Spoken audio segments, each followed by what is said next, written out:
26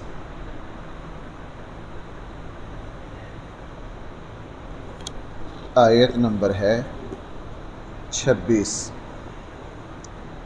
بسم اللہ الرحمن الرحیم۔ الحمد للہ رب العالمین والصلاة والسلام على سید الانبیاء والمرسلین وعلى آلہ واصحابہ اجمعین۔ اما بعد فاعوذ باللہ من الشیطان الرجیم۔ بسم اللہ الرحمن الرحیم۔ یا بنی آدم قد انزلنا علیکم لباسا یواری سوآتکم وریشا ولباس التقوی ذلک خیر ذلک من آیات اللہ لعلہم یذکرون۔ یا بنی آدم لا یفتننکم الشیطان کما اخرج ابویکم من الجنہ ينزع عنهما لباسهما ليريهما سوآتهما إنه يراكم هو وقبيله من حيث لا ترونهم إنا جعلنا الشياطين أولياء للذين لا يؤمنون وإذا فعلوا فاحشة قالوا وجدنا عليها آباءنا والله أمرنا بها قل ان اللہ لا یأمر بالفحشاء اتقولون علی اللہ ما لا تعلمون۔ صدق اللہ مولانا العظیم۔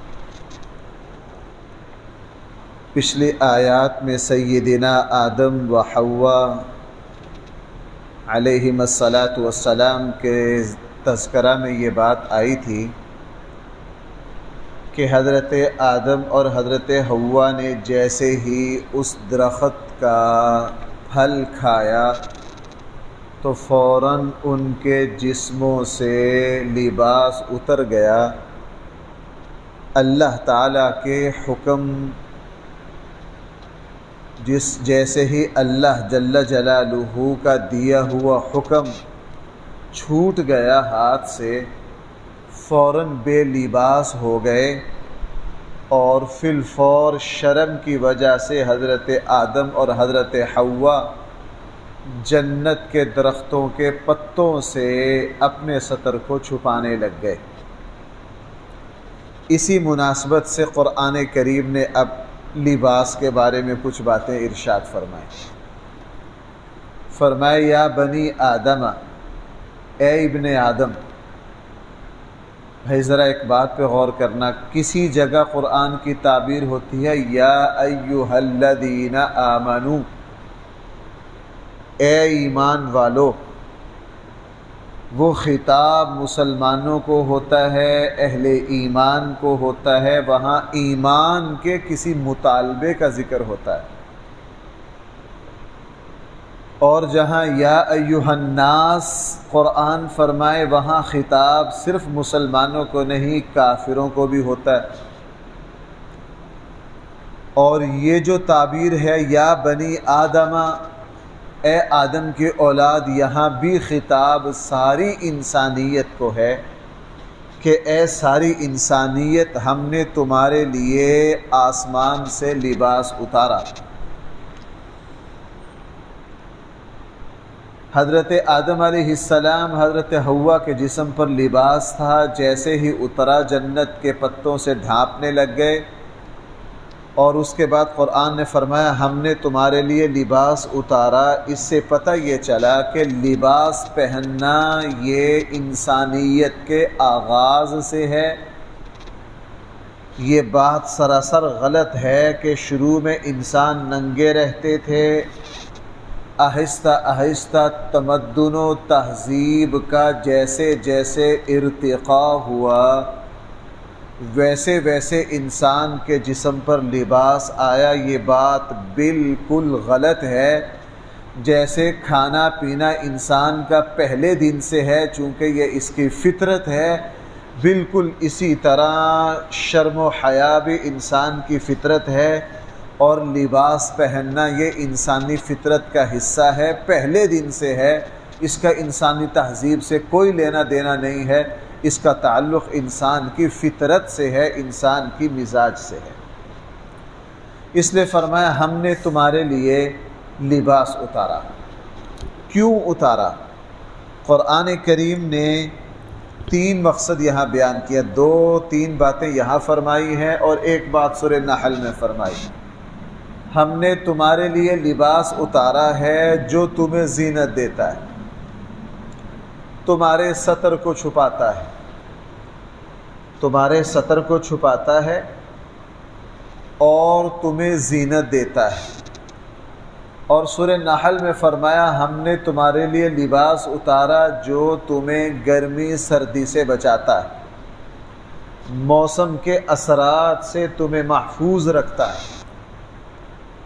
اب قرآن کے اس اصول سے پتہ چلا کہ انسان کا، صرف مسلمان کا نہیں، قرآن یہاں بنی آدم کہہ رہا ہے، انسان کا لباس ایسا ہو جو اس کے ستر کو چھپائے۔ جو لباس انسان کے ستر کو نہ چھپائے وہ لباس نہیں ہے۔ بے لباس ہونا، کم لباس پہننا، انسانی جسم کو ننگا رکھنا، یہ شیطانی عمل ہے۔ یہ بھائی کیا ہے؟ شیطانی عمل ہے۔ نبی کریم صلی اللہ علیہ وسلم نے حضرت اسما کے سر پہ باریک دوپٹہ دیکھا، آپ علیہ الصلاۃ والسلام نے ناراضگی کا اظہار کیا۔ حضرت عائشہ رضی اللہ عنہا نے ایک جوان بچی کے سر پہ باریک دوپٹہ دیکھا، اس کو پھاڑ دیا، فرمایا اللہ کے نبی کو یہ پسند نہیں تھا، اللہ کے نبی کو یہ پسند نہیں تھا۔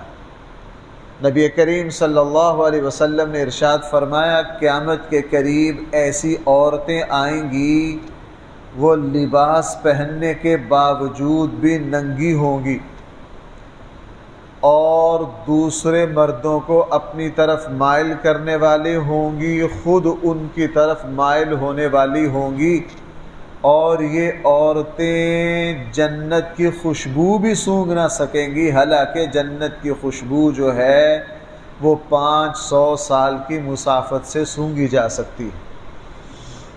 اس لیے مسلمان کا پہلا لباس، پہلا صفت لباس میں یہ ہو کہ اس کا لباس اس کے پورے جسم کو چھپائے ہوئے ہو، جس کے اندر اچھی طرح پردہ ہو، جیسے ہمارے آقا صلی اللہ علیہ وسلم اور صحابہ اکرام سے ثابت ہے کہ لباس ایسا ہو جو انسان کے ستر کو اچھی طرح چھپائے ہوئے ہو۔ نمبر 2، لباس ایسا ہو جو انسان کو زینت دیتا ہو، خوبصورتی دیتا ہو، چونکہ اللہ تعالیٰ کو یہ پسند ہے کہ میرے بندے لباس میں رہیں۔ جس وقت نبی کریم صلی اللہ علیہ وسلم نے یہ فرمایا کہ تم دوسروں کے سامنے بے ستر ہونے سے بچو، چونکہ نبی کریم صلی اللہ علیہ وسلم کے زمانے میں عربوں میں ستر پوشی کا خاص اہتمام نہیں تھا، وہ اس میں بہت غفلت برتتے تھے، ان کے یہاں بہت زیادہ ناقص لباسی تھی حضور کے زمانے میں، کچھ زمانے کی سادگی، کچھ غربت، اور ان کے یہاں ستر چھپانے کو کوئی اہمیت نہیں دی جاتی تھی۔ صورتحال یہاں تک تھی کہ وہ بیت اللہ کا غلاف بھی آرام سے ننگے ہو کے کر لیا کرتے تھے، ان کی عورتیں رات کو بیت اللہ کا لباس بیت اللہ کا طواف بالکل بے لباس ہو کر کرتی تھی، اور عام ان کی روٹین میں بھی لباس کا خاص اہتمام نہیں کیا جاتا تھا۔ نبی کریم صلی اللہ علیہ وسلم نے ان کو لباس کا حکم دیا، اور آپ علیہ الصلاۃ والسلام نے ستر کے چھپانے کو فرض قرار دیا، اسی لیے ناف سے لے کے گھٹنے تک کا جسم جو ہے یہ چھپانا فرض ہے، اور اس کے علاوہ باقی لباس، باقی جسم کو چھپانا سنت ہے۔ اور عورت کے لیے اسلام نے یہ حکم دیا کہ اس کا سارا جسم ستر ہے، صرف ہاتھ پاؤں اور چہرہ محرموں کے سامنے کھولا جا سکتا ہے۔ اس لیے لباس اتنا ضروری قرار دیا کہ اگر لباس نہ ہو تو ایک مسلمان کی نماز نہیں ہو سکتی، ایک مسلمان کی نماز نہیں ہو سکتی۔ نماز کی شرائط میں سے ایک شرط یہ ہے کہ اس کے جسم پر لباس ہو، اس کا ستر چھپا ہوا ہو۔ اور دوسری بات فرمائی کہ یہ جو لباس ہے یہ زینت کی چیز ہے، اس پر انسان بہت اہتمام کرتا ہے، ہر بندہ ایسا لباس پہننا چاہتا ہے جو اس پر خوبصورت لگے۔ اور تیسری بات ارشاد فرمائی وَلِبَاسُ التَّقْوَىٰ ذَلِكَ خَيْرٌ، لوگو تقوی کا لباس تمہارے لیے بہت بہتر ہے۔ یہ تقوی کے لباس سے کیا مراد ہے؟ تقوی کے اس جملے کے دو معنی مفسرین نے لکھے۔ ایک مطلب یہ بیان کیا ہے کہ لباس پہننے سے شرم و حیا کے تقاضے پورے نہیں ہو جاتے، لباس پہننے کے بعد اپنی نظر میں، اپنے مزاج میں حیا کو پیدا کرنا ہے، پھر جا کے مقصد پورا ہوگا۔ بھائی اس وقت جو لوگ بے پردگی اور بے حیائی جاتے ہیں وہ یہ جملہ اکثر بولتے ہیں کہ جی اصل حیا آنکھوں میں ہوتی ہے۔ اصل حیا کہاں ہوتی ہے؟ قرآن نے یہاں لباس بیان کر کے آخر میں فرمایا وَلِبَاسُ التَّقْوَىٰ ذَلِكَ خَيْرٌ، وگرنہ نبی کریم صلی اللہ علیہ وسلم سے زیادہ با حیا اللہ نے کسی کو پیدا ہی نہیں کیا۔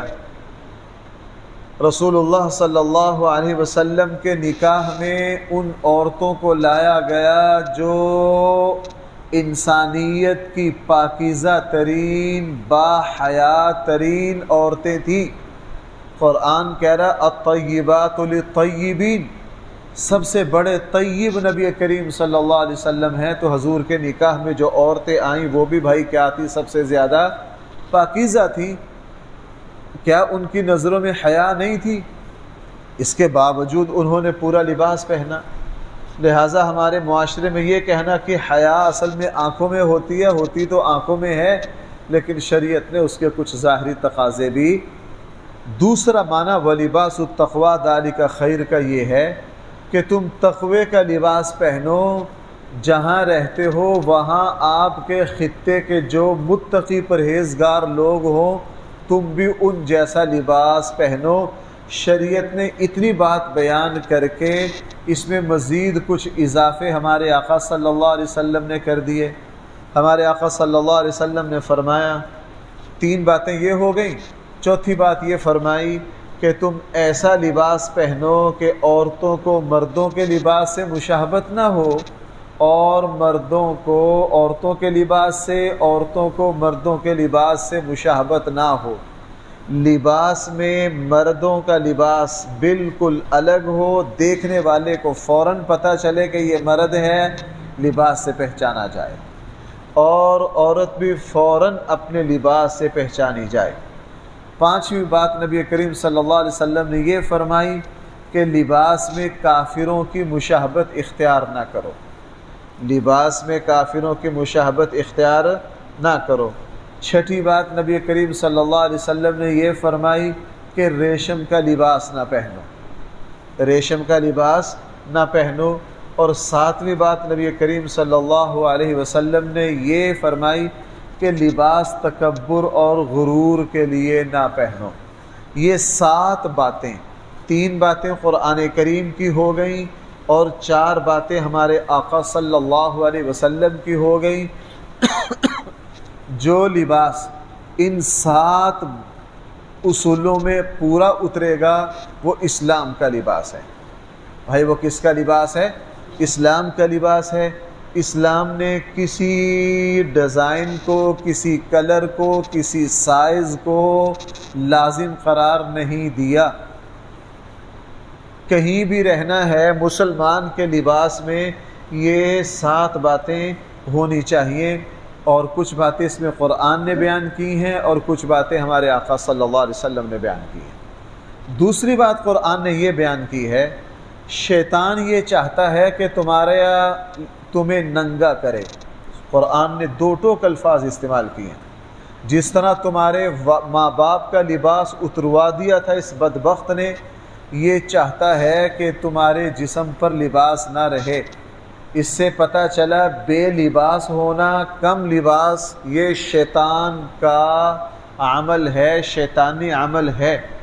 چونکہ جتنا لباس کم ہوگا وہ علامت بنے گی، دلیل بنے گی حیا کے کم ہونے پر۔ اور یہ بات بار بار آپ کے سامنے بیان کی گئی ہے کہ حیا ایمان کا حصہ ہے۔ اسلام میں حیا بہت مطلوب ہے، حیا بہت مطلوب ہے۔ حیا اور ایمان کا تعلق چولی دامن کا ہے۔ حیا باقی، ایمان باقی۔ حیا ختم ہو گئی تو بھائی ایمان بھی کیا ہو جاتا ہے؟ ختم ہو جاتا ہے۔ اس لیے قرآن کریم نے ارشاد فرمایا کہ یہ لباس اللہ کی نعمت ہے، ہم نے لباس تمہارا آسمان سے اتارا ہے۔ آسمان سے اتارنے کا مطلب یہ ہے کہ تمہارے یہاں کپاس، اون وغیرہ جو لباس کا بنیادی حصہ ہے، یہ بھی اللہ تعالیٰ کے غیبی نظام کے تحت آسمان کی بارشوں کے ذریعے ہی بطور فصل یہ لباس انسان کا تیار ہوتا ہے۔ اس لیے قرآن نے فرمایا یا بنی آدم، اے آدم کی اولاد، قد انزلنا علیکم، ہم نے تمہارے اوپر لباس اتارا۔ کون سا؟ یواری سوآتکم، جو تمہاری شرمگاہوں کو چھپاتا ہے، جو تمہاری شرمگاہوں کو چھپاتا ہے۔ وریشا، اور تمہیں زینت دیتا ہے۔ ولباس التقوی، پرہیزگاری کا لباس۔ ذالک خیر، وہی بہتر ہے۔ ذالک من آیات اللہ، یہ لباس بھی اللہ کی نشانیوں میں سے ایک نشانی ہے۔ بھائی لباس بھی کیا ہے؟ اللہ کی نشانیوں میں سے۔ اس لیے ہمارے آقا صلی اللہ علیہ وسلم لباس پہنتے فوراً دعا پڑھتے، ساری تعریفیں اس اللہ کے لیے جس نے مجھے لباس پہنایا۔ نیا لباس پہنتے اس کے لیے الگ دعا۔ اور اللہ کے اسلام نے ہر موقع پر لباس رکھا ہے، لیکن بطور خاص جمعہ کی نماز کے لیے کہا اچھا لباس پہنو، عید کے لیے کہا اچھا سے اچھا لباس پہنو، چونکہ یہ لباس اللہ کی نشانیوں میں سے ایک نشانی ہے۔ اگر انسان کے جسم سے لباس ختم کر دیا جائے تو اس کی زیب و زینت نہیں رہتی، اس کی زیب و زینت نہیں رہتی۔ اس لیے لباس کو فرمایا ذالک من آیات اللہ، یہ اللہ کی آیات میں سے ہے، اللہ کے احکام میں سے ہے، اللہ کی نشانیوں میں سے ہے۔ لعلہم یذکرون، یہ بات ہم اس لیے کہہ رہے ہیں تاکہ تم اس کو سمجھو اور نصیحت حاصل کرو۔ یا بنی آدم، اے آدم کی اولاد، لا یفتننکم الشیطان، شیطان تمہیں فتنے میں مبتلا نہ کر دے۔ اس سے پتہ چلا جو لوگ کم لباس پہنتے ہیں وہ فتنے میں مبتلا ہے۔ شیطان تمہیں فتنے میں مبتلا نہ کر دے۔ کیسے؟ کما اخرج ابویکم من الجنہ، جیسا کہ نکال دیا اس نے تمہارے ماں باپ کو جنت سے۔ نمبر 2، ینزع عنہما لباسہما، ان کے جسموں سے لباس اتروا دیا۔ لیریہما سوآتہما، تاکہ وہ ایک دوسرے کے سطر کو دیکھ لیں، ایک دوسرے کے سامنے حیا ختم ہو جائے۔ انہ یراکم، اگلی بات، وہ شیطان تمہیں دیکھتا ہے، خود بھی ہوا وقبیلہ، اور شیطانوں کی ساری برادری بھی، من حیث، ایسی جگہ سے، لا ترونہم، جہاں سے تم انہیں نہیں دیکھتے۔ قرآن نے فرمایا یہ لباس ہم نے تمہیں اس لیے بھی دیا ہے کہ شیطان تمہیں دیکھتا ہے، صرف شیطان ہی نہیں، اس کی پورا قبیلہ تمہیں دیکھتا ہے۔ اسی لیے نبی کریم صلی اللہ علیہ وسلم نے فرمایا جس وقت بیت الخلاء میں جاؤ تو بھائی ہم کون سی دعا پڑھتے ہیں؟ بسم اللہ اللہم انی اعوذ بک من الخبث والخبائث۔ ایک تو گندی جگہ شیاطین ہوتے ہیں، دوسرا وہ انسانی سطر کو دیکھتے ہیں۔ نبی کریم صلی اللہ علیہ وسلم نے فرمایا جب تم اس دعا کو پڑھ لیتے ہو، یہ دعا پردہ ثابت ہوتی ہے شیاطین اور انسان کے درمیان۔ اسی لیے قرآن نبی کریم صلی اللہ علیہ وسلم نے میاں بیوی کی تنہائی میں بھی دعا سکھائی تاکہ اللہ تعالیٰ کا غیبی پردہ شیاطین سے رہے۔ اور رسول اللہ صلی اللہ علیہ وسلم نے جب یہ بات فرمائی کہ لباس پہنتے ہوئے، لباس تبدیل کرتے ہوئے تم یہ دعا پڑھا کرو، الحمدللہ الذی کسانی، مختلف الفاظ ہیں حدیث میں، تو صحابہ اکرام نے عرض کیا اللہ کے حبیب اگر ہم اکیلے ہوں، آج لوگ ہم سے مسئلہ پوچھتے ہیں کہ جی اگر میں اپنے کمرے میں اکیلا ہوں تو میں بے لباس ہو کر سو سکتا ہوں؟ صحابہ اکرام نے پوچھا اللہ کے نبی جب ہم اکیلے ہوں، رسول اللہ صلی اللہ علیہ وسلم فرمایا جب اکیلے ہوں تو زیادہ حقدار ہو تم اس بات کے کہ تم حیا کرو، چونکہ تنہائی میں اللہ تمہارے ساتھ ہے۔ تنہائی میں کون تمہارے ساتھ ہے؟ میں زور یہ دے رہا ہوں، بعض میں الفاظ ایسے لاتا ہوں ان کو الگ سے بیان نہیں کرتا۔ دیکھو لباس ایک فطری تقاضا ہے، میری اور آپ کی فطرت ہے، میری اور آپ کی، اس وجہ سے نہیں کہ دوسروں کی نظر پڑے یا نہ پڑے۔ تنہائی میں بھی اسلام نے لباس کا حکم دیا، چونکہ یہ انسانی فطرت ہے۔ جس طرح تنہائی میں پیاس لگتی ہے انسان کو، تو شرم و حیا خواہ تنہائی میں ہو خواہ لوگوں کے سامنے ہو، یہ انسانی فطرت کا حصہ ہے۔ اللہ کے نبی نے فرمایا جس وقت تم تنہائی میں ہو اس وقت بھی بے لباس نہ ہو۔ حضرت عائشہ فرماتی ہیں میں اور نبی کریم صلی اللہ علیہ وسلم غسل کر لیتے، لیکن حالت یہ ہوتی کہ رسول اللہ صلی اللہ علیہ وسلم اپنے جسم پر لباس پہن کے غسل کی جگہ پہلے اللہ کے، اس کا معنی یہ نہیں ہے کہ اکٹھے غسل کر لیتے، یعنی پہلے اللہ کے نبی غسل فرماتے، پورے سطر پر کپڑا ہوتا، اور اللہ کے نبی جب غسل کر رہے ہوتے تو میں باہر سے آواز دے دیتی اللہ کے نبی پانی میرے لیے بھی بچا لینا، پانی میرے لیے بھی بچا لینا، اور اللہ کے نبی کے بعد میں ابھی وہاں غسل کر لیتی۔ تو صحابہ اکرام کے یہاں، بلکہ بعض احادیث میں اس کا ذکر ہے، چونکہ عربوں کے یہاں بے ستری بہت زیادہ تھی، ایک صاحب یوں ہی بالکل ننگے ہو کے غسل کر رہے ہیں، حضور علیہ السلام تک بات پہنچی، اللہ کے نبی ناراض ہو گئے۔ اللہ کے نبی نے فرمایا نہ، بے حجابی اور بے ستری اللہ تعالیٰ کو پسند نہیں ہے۔ اب ہمارے یہاں عجیب سا مزاج آ گیا، ہمارے نوجوان بچے یہاں مسجد میں آ کے نماز پڑھ رہے ہوتے ہیں اور یہاں تک وہ نکریں پہن رکھی ہوتی ہیں، لباس ایسا ہوتا ہے سجدے میں جا رہے ہوتے ہیں پیچھے سے سارا جسم ننگا ہو رہا ہوتا ہے۔ اسلام دیکھو بچوں کو بچپن سے ہی ہم نے اپنے بڑوں سے یہ سنا، ہم نے اپنے بڑوں سے یہ سنا کہ بچوں کو شروع سے ہی شرم و حیا کا لباس پہنانا چاہیے، وہ حیا باقی رہتی ہے۔ اس وقت ہمارے گھروں میں سارے بچوں میں ایسا لباس ہے جو اسلام کے مزاج کے مطابق نہیں ہوتا، اور وہیں سے آہستہ آہستہ آگے بڑھتے بڑھتے وہ بے حیائی کا، اس کا نتیجہ کیا نکلتا ہے؟ ابا جی اور دادا جی کا لباس دیکھ لو ماشاءاللہ پورا ہے، اور ساتھ پوترا اور بیٹے کا لباس دیکھ لو کوئی جوڑی نہیں ہے آپس میں۔ کیوں؟ ہم نے بچپن سے اس کا خیال نہیں کیا، ہم نے بچپن سے اس کا خیال نہیں کیا۔ لہٰذا بچوں کو شروع سے اسلام کے مزاج کے مطابق لباس پہناؤ جو اسلامی تہذیب اور ثقافت کی ترجمانی کرتا ہو۔